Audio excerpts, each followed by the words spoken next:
and Facebook, but it looks like we're on right now, and I want to welcome everybody back to this series of conversations that we're calling relevant conversations in this current crisis.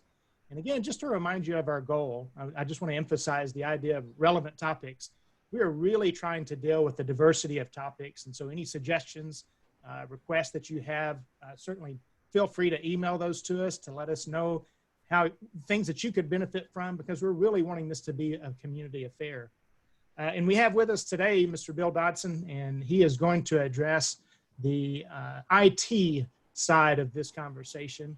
And Bill has quite a repertoire of things that he's been involved with, and hold on. Little technical glitch here. All right, we're back. Sorry about that. Wow, I don't know where that went all of a sudden.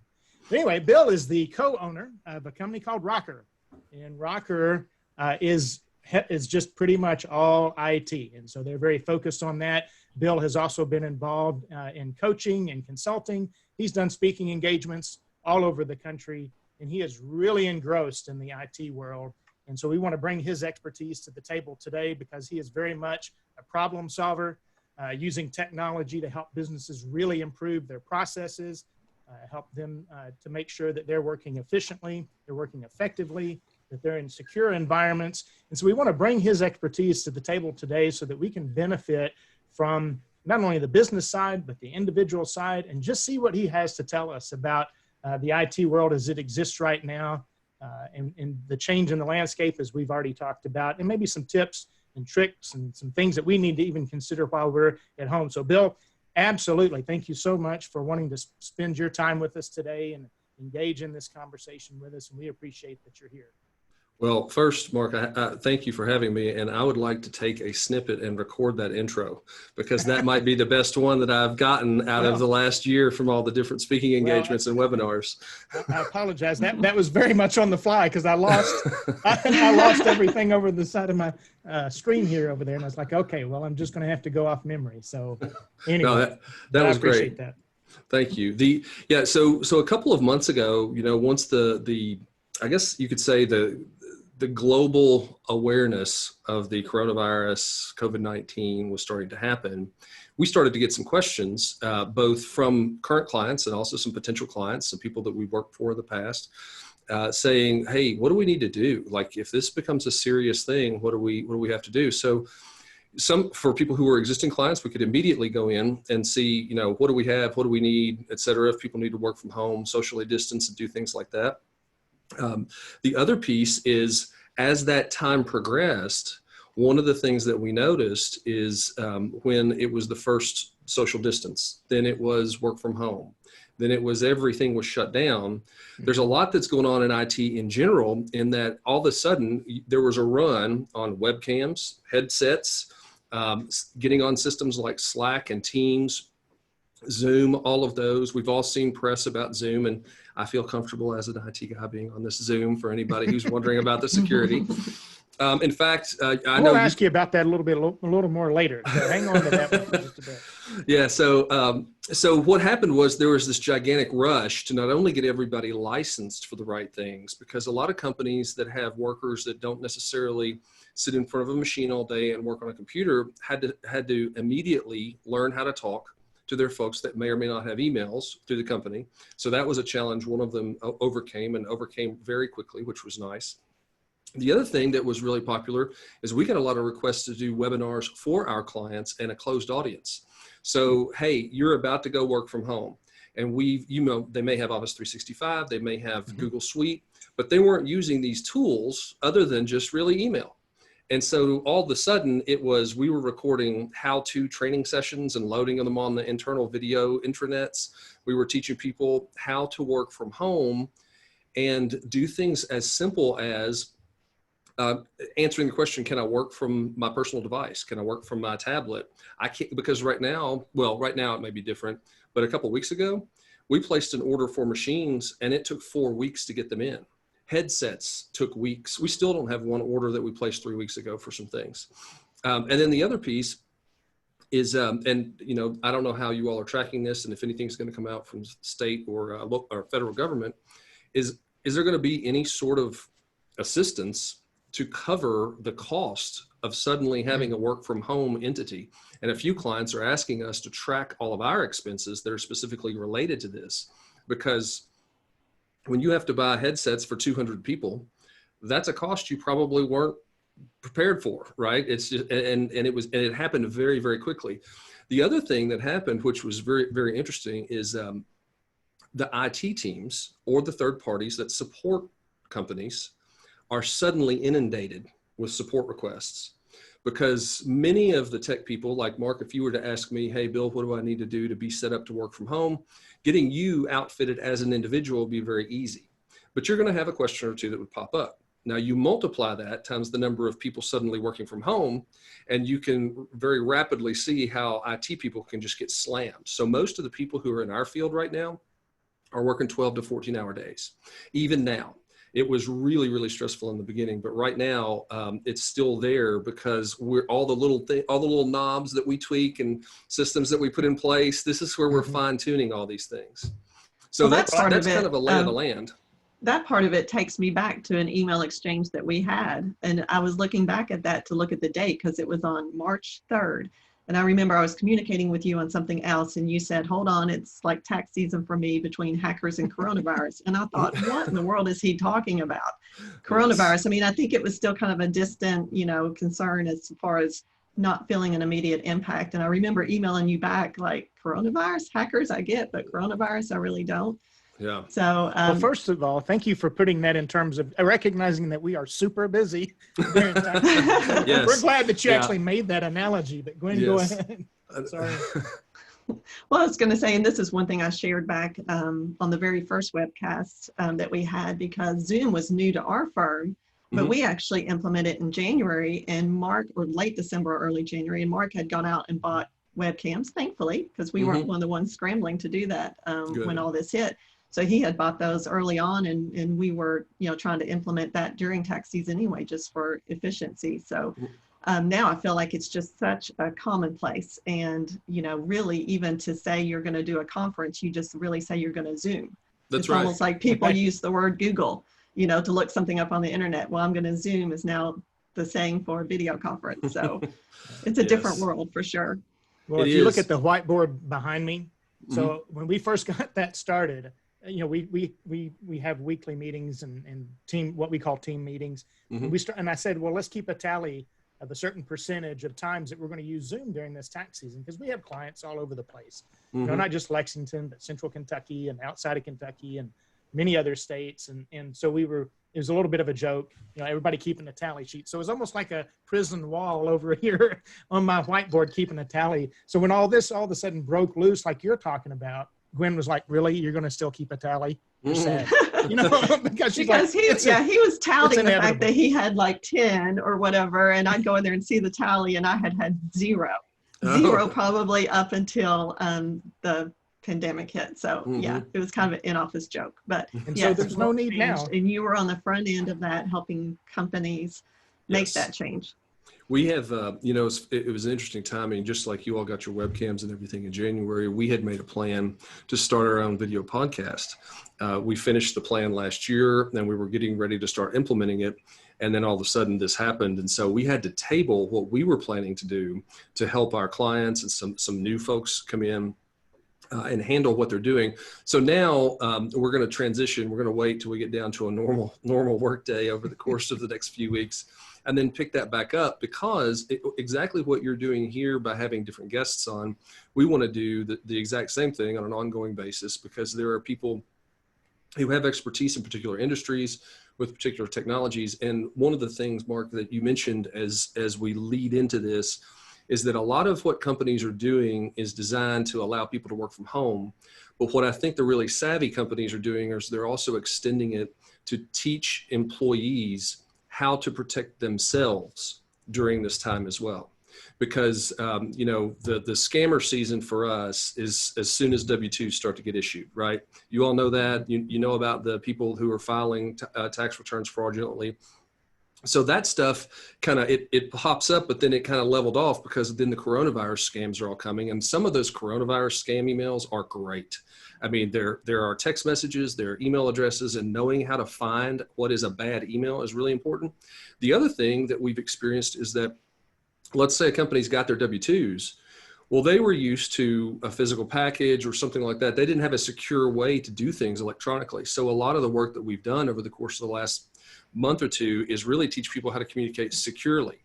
Like unfortunately, I've seen way too many people text business information, never text anything private, we all know that. But what they were really curious about is, how do I get these invoices approved? And how do I do some things that I could only do from the office because we might have had a particular type of check printer or something like that they were doing. And so working with them on who can come in and who can go out was a really big deal to figure out how to do that. And then tracking all the loaned equipment.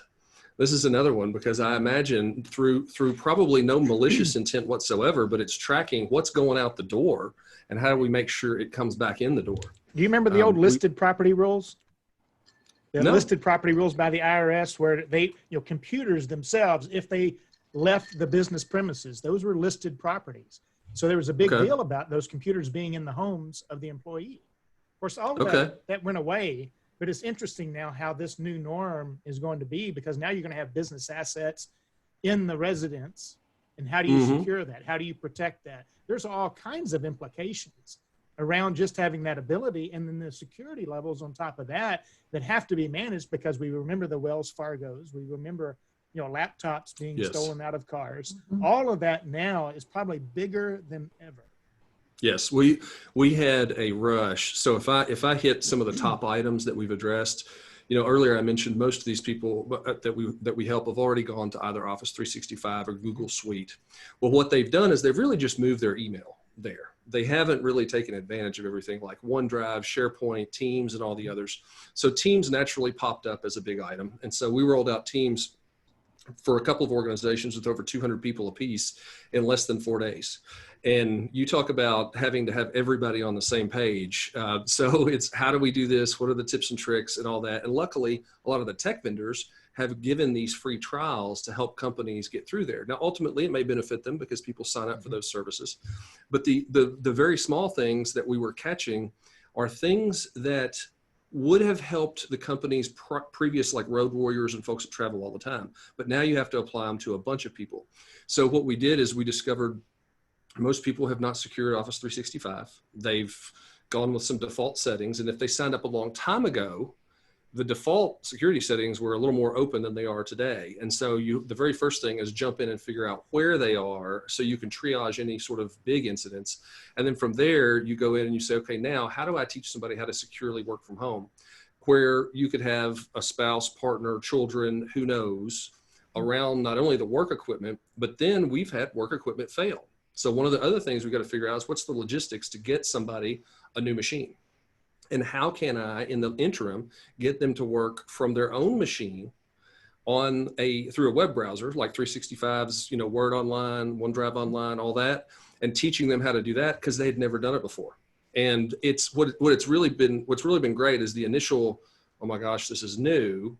And then after we walk people through a few things, they start to get a little more comfortable. And now what we're getting is, Bill, how do we accelerate this? Like, we are getting more done faster. And we now, after they talk to us, we can explain why all that cloud usage is actually probably more secure than having it run in your office. And so we're getting orders, if you will, call them orders. We don't think of them as orders. We think of them as projects, but they're basically orders of, get these 3 things done for us. And what did I not mention that you see we need to get done? And that's IT all in the United States right now, at least. Well, people are certainly more open to that conversation than ever, which is a good thing. It is. I think the thing, we look at this as crisis, and we look at it as just exposing a lot of number of areas of weaknesses. Mm-hmm. We're now willing to tackle those. Well, maybe willing is not the right word. Now we have to. It is not a matter of if. It's you got to do it. Right. You have to address these things now. And that might be one of the good things that kind of pops out of this. I mean, I know the cybersecurity and all the hackers and all the scams just want to seem to just keep piling up and take advantage of this. Yes. But I would think, given the overall communal consciousness of security risk now, you think that's going to be easier, harder? You think that's going to change the landscape to make it more difficult, or are they just going to have that much more desire and rush to want to try to exploit it? Well, so I'll answer that in a couple of ways. One is I believe that people who would normally scam you will use any event that they can to scam you. Normally, we would just call this the tax season for scamming and the W-2s and the false returns, right? But now what we're seeing scams about the Paycheck Protection Program, the EIDL loans, people who think that certain government organizations are going to email or text you, and they don't know the difference. And everybody's got this anxiety that's going on right now. So they're not taking the time to look at things and really ask themselves, is this legit? And they don't often have a place to go to ask that question. And so I got to say, I bet 15 or 20% of what we've got right now are just, is this real, Bill? I can't tell. And so we're having to do a little bit of investigation to help people figure out what is and is not real. And then other things like, many companies just don't configure multi-factor authentication. Like you think of it for your email, but they haven't configured multi-factor authentication for their bank accounts and for any other services where they're transmitting private data. So I think it's at least raising the awareness. So from a budgeting standpoint, I believe there'll be two really positive changes out of here. One is, how do we protect ourselves and get ready for the next time this happens? And then they're going to ask, what have we underinvested in that would allow us to have basically a remote workforce? Because I'm hearing from more and more companies now, Bill, when all of this is over and you help us plan our budget, I want you to factor in how we can have more people work from home, because they're considering flex time. They're considering the productivity that a lot of people have while they're at home. Pending that they don't have to be, homeschooling Right. teachers. I guess you don't technically babysit your own kids, but they're not having, some kid run in the background and do that. So I think those things will happen. What I don't know is how many people, we all rapidly forget certain things. So I don't know how many weeks or months we've got while this awareness is high that savvy companies, I think, are going to take the initiative and say, we need to plan for this. And then I bet there are some other companies who, a couple of weeks or months go by and they say, yeah, it's not going to happen again. I'm okay. Let's just get back to work.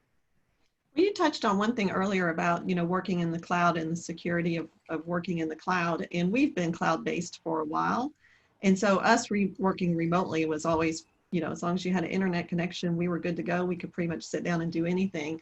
I would imagine for some businesses that did not have a lot of cloud-based applications, that move to remote workforce was really challenging potentially. How much do you think will be impacted by, people moving to mostly cloud-based solutions after this? I think experience. I think that and again, I'll say, I think it's going to be the savvy companies, the ones that are planning for the future.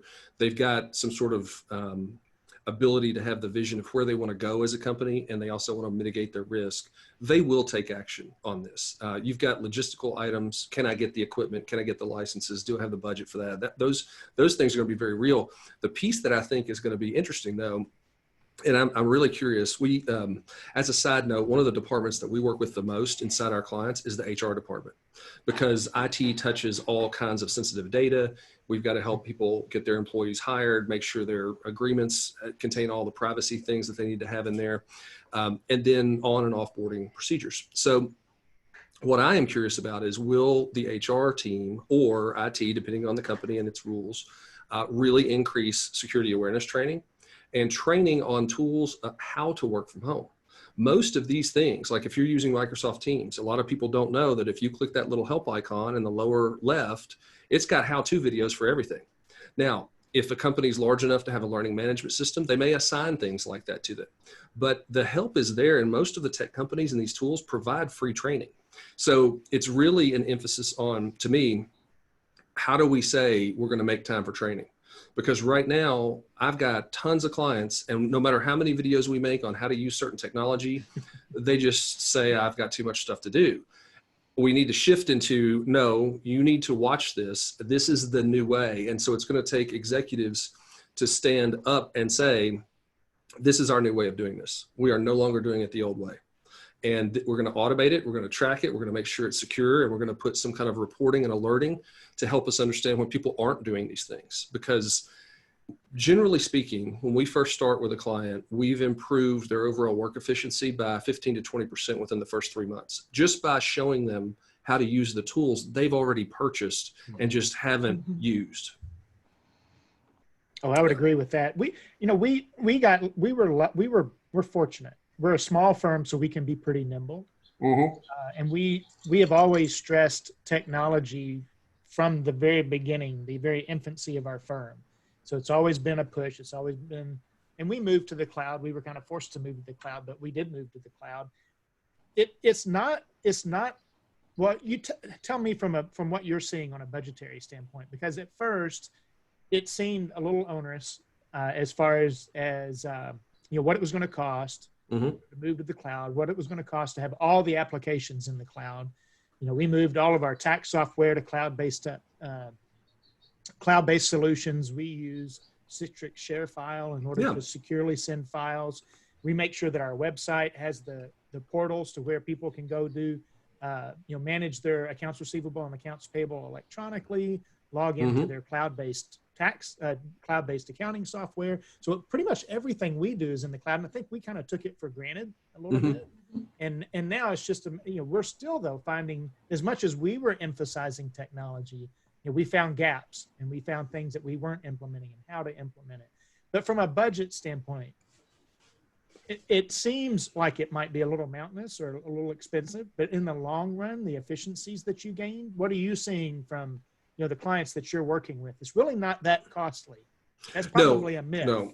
Well, so I'll tell you what I see often. And, we look at companies in different levels of maturity in IT as a whole, not readiness to move to the cloud, but just IT as a whole. Because you've got the old fashioned IT as a cost sink. It's a black hole. We got to have it. That's that. It's just like paying the light bill. Then we have companies who have figured out that they can use technology to advance their business and actually make it a differentiator for them. And they take that to market and they say, I remember, I don't know how many years ago when there's an HVAC company in town, and they put all of their techs that go out in the field and work on things in tablets, and it was novel at the time. And that's what they touted as part of the difference is we're different. We're making these things more efficient. We're getting rid of paper, helping the environment, et cetera. So if I look at a company right now and they're at a particular maturity level where they're still having systems that are running in their office, that means you're probably going to have a VPN to connect to. And then that means you're going to have to manage servers in the office and licensing in the office. So you want to explain what a VPN is just in case? Sure. So because we use a lot of terminology that some people may not be familiar with. So a VPN, and I recommend them also for if your company isn't big enough to have a big firewall and things like that. Even on a personal device, there are VPNs that you can get through third parties for like $3 a month for folks like that. And if you do find that people want that, like if they're asking questions and they want to know which ones we recommend, I'm happy to supply that. We've got a whole work from home list of devices and services that we vetted to make sure they're okay. So a VPN is a tunnel between your computer and another network, and it encrypts all the traffic between your computer and that other network.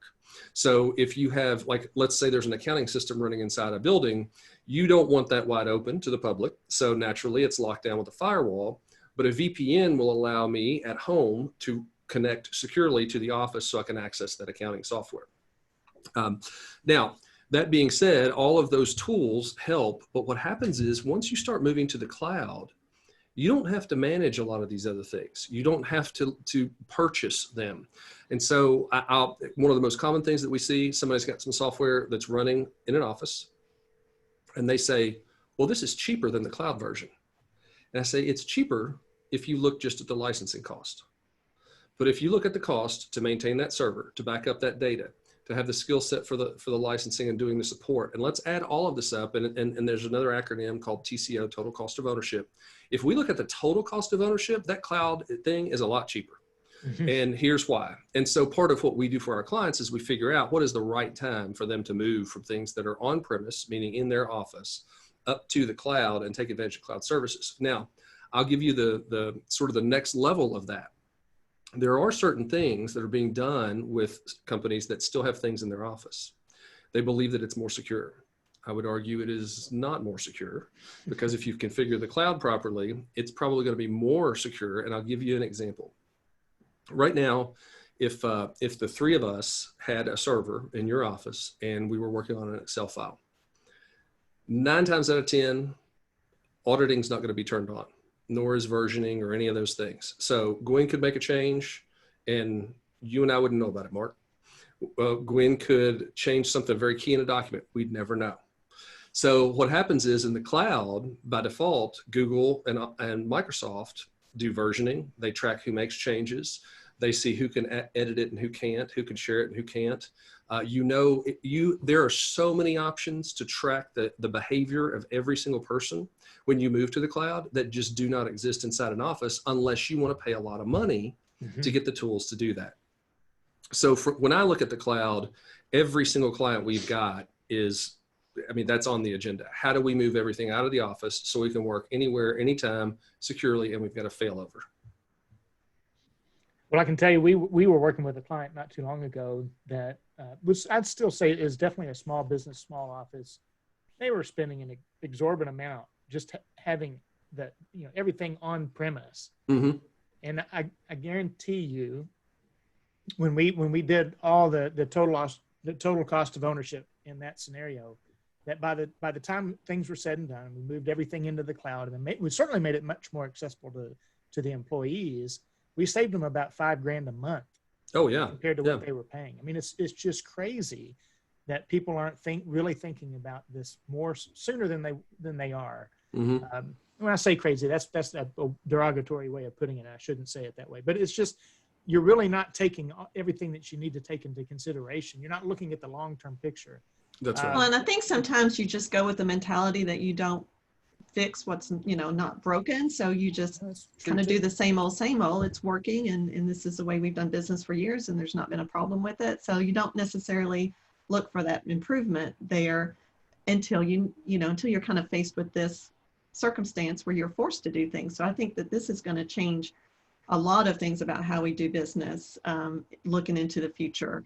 So I don't know if there's things that you're seeing from a post-COVID-19 long-term impact, whether it's 3 months, 6 months, a year from now. What do you think will be some of the lasting effects of? Well, I will tell you something that's interesting, and I don't know if they started before this or if they started after this, but there is now a company that will do a remote worker deployment for companies. Desks, computers, services, everything. So either somebody was really savvy real fast, because they do have a waiting list, or they were just fortunate to pick the right industry and unfortunate in the sense that a pandemic caused an explosion in their business.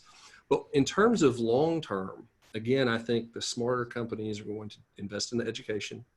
They're going to realize that their business runs on technology, because they are living in a situation right now where if the tech didn't exist and it's not budgeted properly, they cannot compete. Basically just run the race, not win it, but just run it. Because if you don't have the connection, the backup connection, the data store, the ability to access all these tools, you cannot stay relevant long-term. And I do think some people are going to forget about it and they're going to go back to the same old, and not worry about it. But I think those businesses that do believe they've got something that they're like, hey, this is an opportunity for us to learn and to prepare for the future. How do we do that? They're going to seek out some people to be able to help them create that path. Their business goals may still be their business goals, but what's going to happen is technology, which at some traditional companies just does not have a seat at the management table. The technology folks are going to have a seat at the management table and be involved in business decisions moving forward. So that when we talk about initiative X, whatever that might be, the tech person, people, inside advisor, outside advisor, however that is, they're going to be brought into that conversation. That way they know they are aware of this from the first time it's an opportunity. If it becomes something that company chooses to execute and move forward, then at that point, IT's been involved the whole time. What happens in a lot of companies that don't use IT in a sort of a sophisticated way is the IT folks learn about something that has to be deployed tomorrow. And they're like, I don't know about that tool. I don't know what it's supposed to do. I don't know how to support it. And then they're like, well, figure it out, because a lot of people get into IT because they like to solve problems. And so they will, but what that does is it raises that anxiety. So I think we'll see probably more investment in IT to prepare for situations like this, more in the training to teach people how to do things, because here is an important point that I think all the listeners may want to consider. If a tech tool is working, then the person who's not in IT doesn't really need to do anything except ensure that that tool's working, it's patched and operational. What I see at a lot of companies is if it's anything digital, if it operates with a website or a software program, people want to go to IT folks and say, can you help me with this? And they're not IT functions because it's a system and the system works.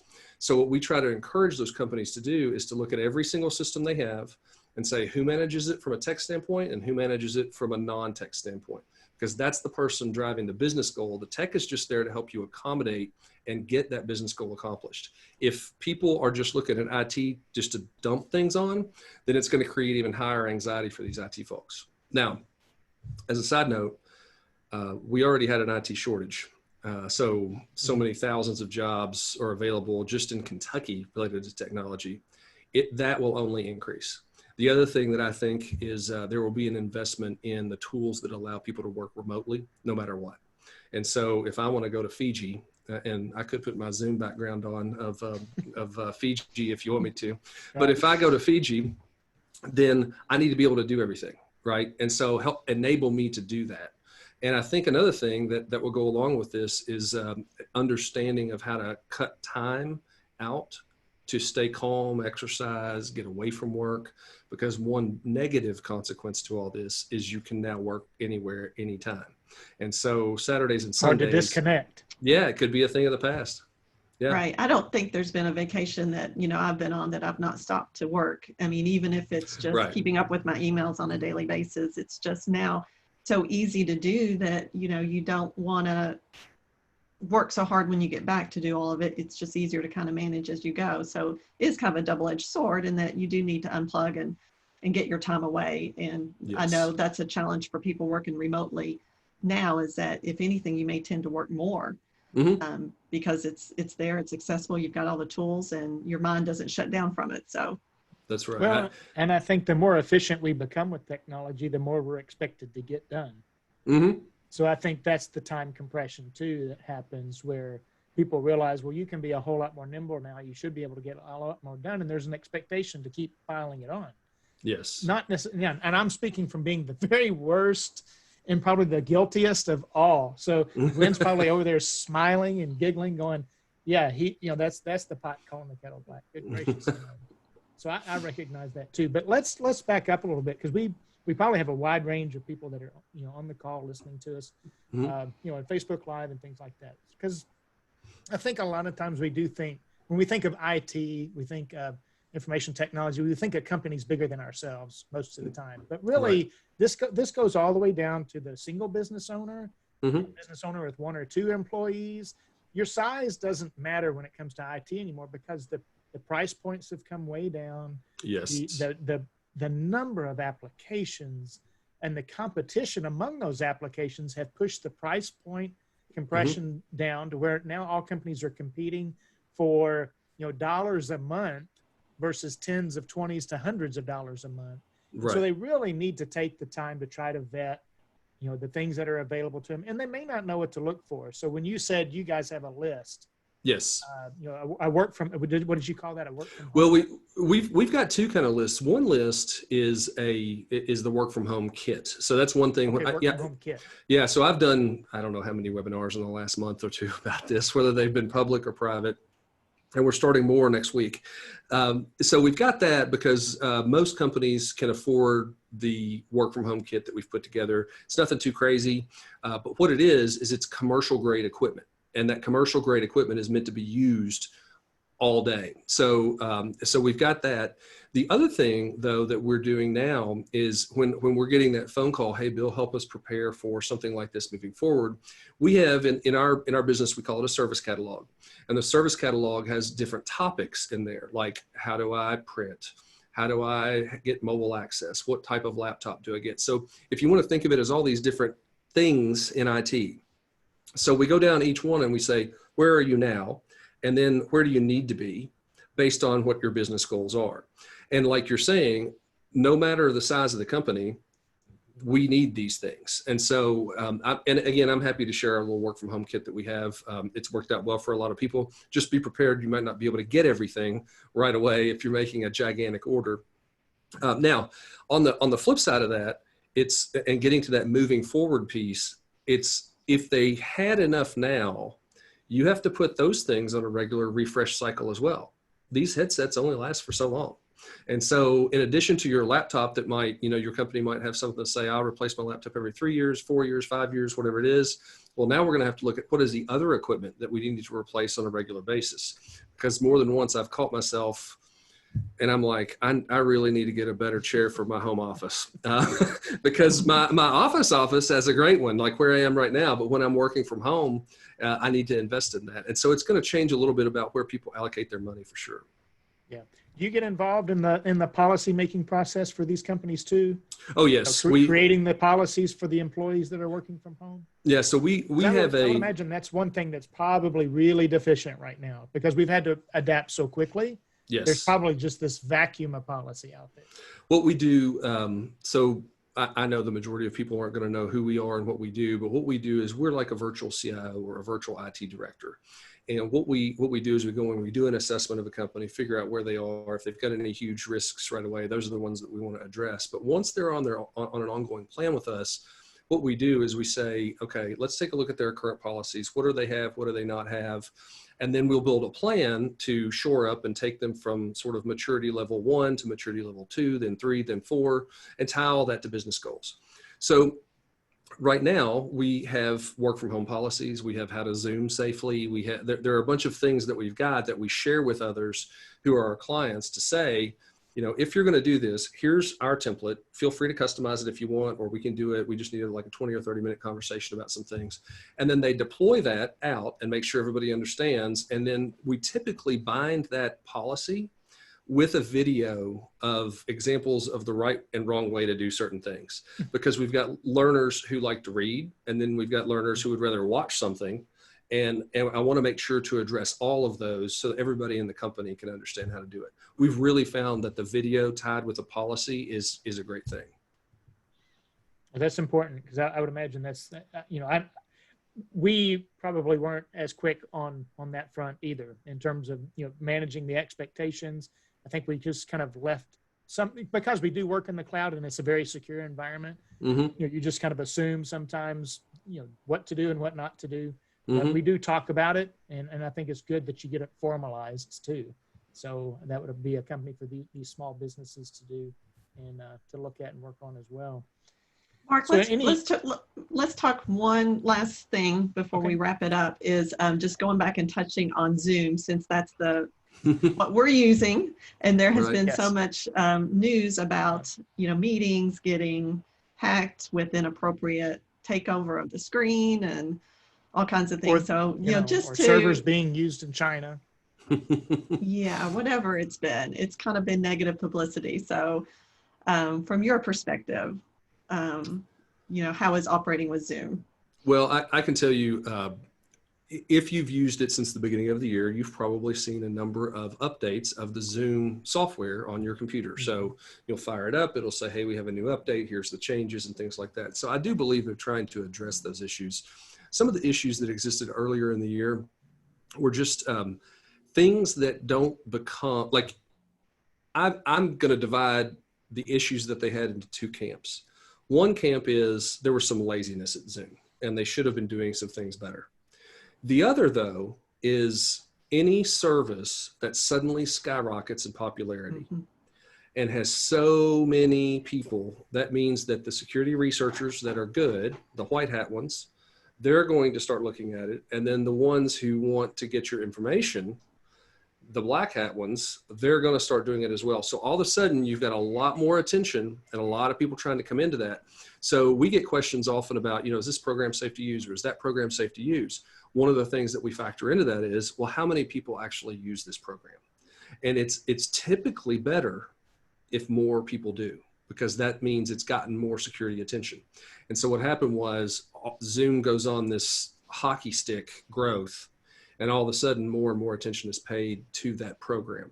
There are alternatives out there if people didn't want to use Zoom, but right now I feel comfortable using Zoom, especially because I'm not going to communicate private info through any of these services. So I'm not going to go hold if I were a publicly traded company, I'm not going to have my pre-earnings call meeting via Zoom.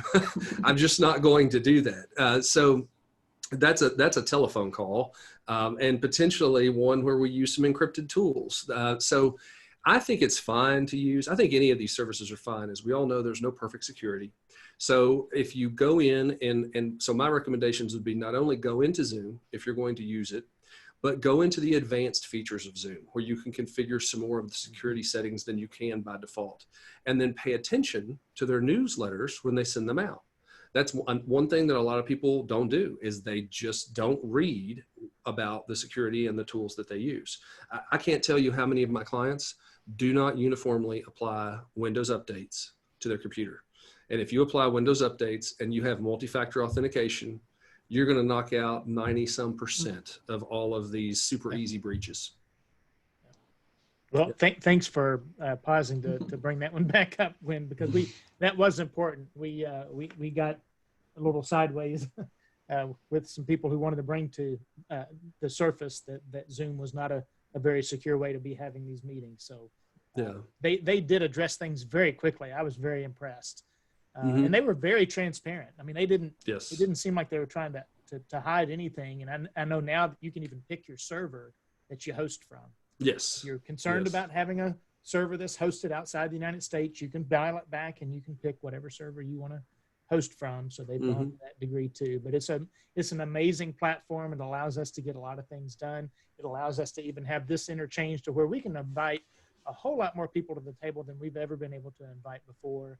And especially when you're trying to build a community and just be a voice in that community, it's invaluable. And so we've appreciated it, and it's been fun to get to learn. In fact, fun to get to use. I do think it is the new normal. We've definitely gotten more used to it. Yes. Some of us more than others, maybe a little bit, but I won't say anything. I won't say anything else. Pointing fingers. Right. Yeah, no pointing fingers. Well, if we do have show notes that we make available on YouTube, on when we do post the update on our website, it's not really to bring attention to us as it is to make tools available to anybody that wants to go out there and grab them. So anything that you'd be willing to share, just pass that along to me, and we'll happily make some of those links available. For sure. On our YouTube description, show description, or on our website, or otherwise, that would be great. And so if you're looking for some of those, you can reach out to Bill, or if Bill wants to make some of those just simple lists available to us, we'll do that as well. But we definitely appreciate your time. The tech industry, I tell you, they've got the world in their hand.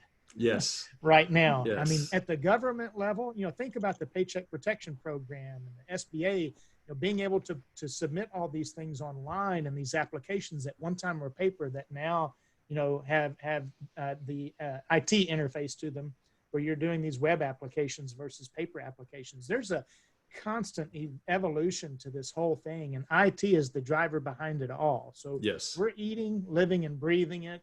Well, I guess one thing that you might want to shore up for us, I mean, do we have, is there an infrastructure concern about whether or not, I mean, everybody is piling on at the same time now, whereas that wasn't the case before. Any risk there?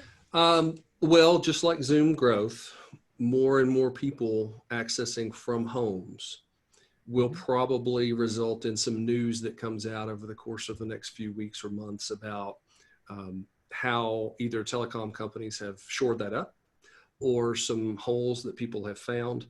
That is an area I don't worry about as much I've got my Mac in front of me, and it's going to connect out to our provider, and everything there I feel comfortable with. But the reason I feel comfortable with it is because I know how to set my Mac up, and I know enough about our internet connection to know I can trust it. If there are people who have questions like that, I think that's one. Typically, it would only be in larger companies where they may have so many circuits they can't keep track of all of them for different locations and to connect to third-party providers and things like that. Mhm. So in IT, there's something that you do on a regular basis. It's access control reviews. So you figure out who's got access to what systems. I would do that just to piggyback on your point, Mark. I would say, okay, let's look at our circuit bill and make sure we understand every single one of these bills, what that circuit's doing. And then it's a great time right now to go back and cut a deal with your providers because the ones that provide businesses are just like the ones that provide home. That rate slowly creeps up, and then all of a sudden, for half the money, you get the same service you've got right now. So you could just repurpose those funds and get twice the bandwidth. Yep. So I would recommend companies do that. Now's a great time to do it. Well, that's a great recommendation to end on. I know that everybody can actually grab hold of that one and run with it. So yes, we'll kind of leave on that note because that's a very hopeful one for sure. Saving that budget so you can put it to other IT needs, right? That's so right. That would be the goal, you know. So, man, you've just been just a treasure trove of information here. So, very much appreciate it. I appreciate you keeping this more in the layman terms.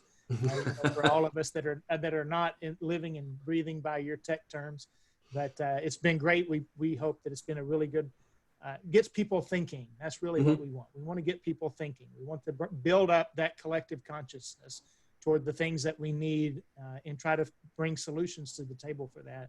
And I know you're at the front line of that as well. And I can appreciate how busy you must be at this time. So for you to share that time with us now really means a lot. So we do want to offer you a very sincere thanks. And we appreciate everybody that's attending this. We will make the recording available later. And, we do this with all of our guests. So if you'd like to share, everybody have been impacted at so many different levels with this crisis, from a personal standpoint to a professional standpoint. So, how's this impacted you? I mean, I know you said you're having your tax season now, which you might not normally have or be knee deep into, but just whether personally or professionally, I mean, just what's your biggest takeaways from all this?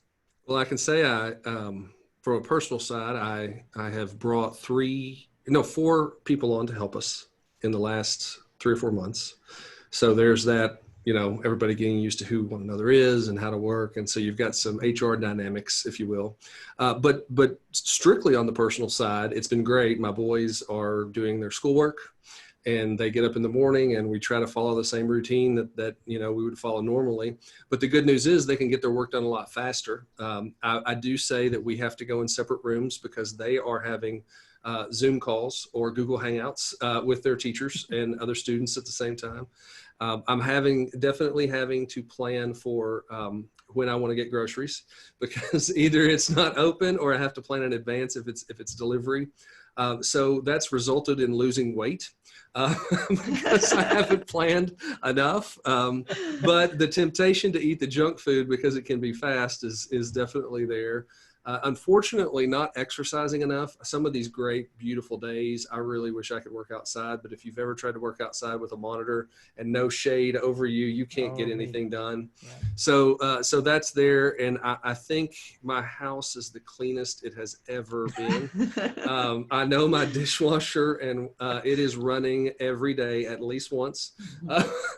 But it's I mean, if this is the worst that it gets for those of us who are healthy, I can handle this. And my kids have been great about handling it. My extended family, we're doing Zoom calls and we're catching up with one another and having fun. And so we're trying to bring as much sort of kindness, compassion, levity in, not only in the business space, but also with our friends and family. And I will extend this. If any of the people who are watching this would like something for their company to talk to us about what do we need to do, I'm happy to talk at no charge to somebody to say, hey, what are you having trouble with can we overcome this standpoint? I'm happy to talk to people like that. I generally do a session or 2 a day of someone who says, Bill, I've just got a couple questions that would be really great, like peace of mind type of thing. And if that continues, we'll probably turn that into an afternoon program, which I would liken to a teacher's office hours, where they just kind of sign up for a little slot. We talk about something and then they get the help that they need. Because right now there is a sort of community outreach element to all of this. And we're not trying to make money on a ton of things. If somebody's got questions, I'm happy to help them get those answered. Yeah. Well, that means a lot. We appreciate that. And we appreciate that spirit, because that spirit's what drives us to do these sessions. It's our way, even in our most busiest time, and it's not let up on us really yet at all. To take this time might seem a little crazy to some, but it means a lot for us, because we do want to be a resource and we want to be a good community participant. And so we appreciate that you're willing to do the same. And that's why we're happy to have you on. So thank you for your time. Yeah, my pleasure. Anytime. Well, if you want to do another one later when this gets back to normal, Sure. I'm happy to participate. Yeah, there may be Bill. some things that rise up that we probably have to readdress at some point. It's evolving so fast. So Yes. But you mentioned something, with all of us who are enjoying our health, we all have something to be thankful for if we are healthy. And Definitely. for those who are having to deal with the ravages of the coronavirus, and we certainly have that going on in Lexington, in central Kentucky, then we certainly want them to know that our prayers and our thoughts are with them as well. And we're very conscientious of that as well. And we all need to be not selling, but serving. Right. And, right. That's an important spirit to have right now as we pull together as a community. So thank you, everybody, for your participation today. Bill, thank you again. Gwen, My pleasure. thank you. Appreciate it. Appreciate the laughs that we've been able to have and to keep it light. Everybody enjoy the rest of your day. Thank you for being here. Bye-bye. Yep. Have a good day. Bye. Bye-bye.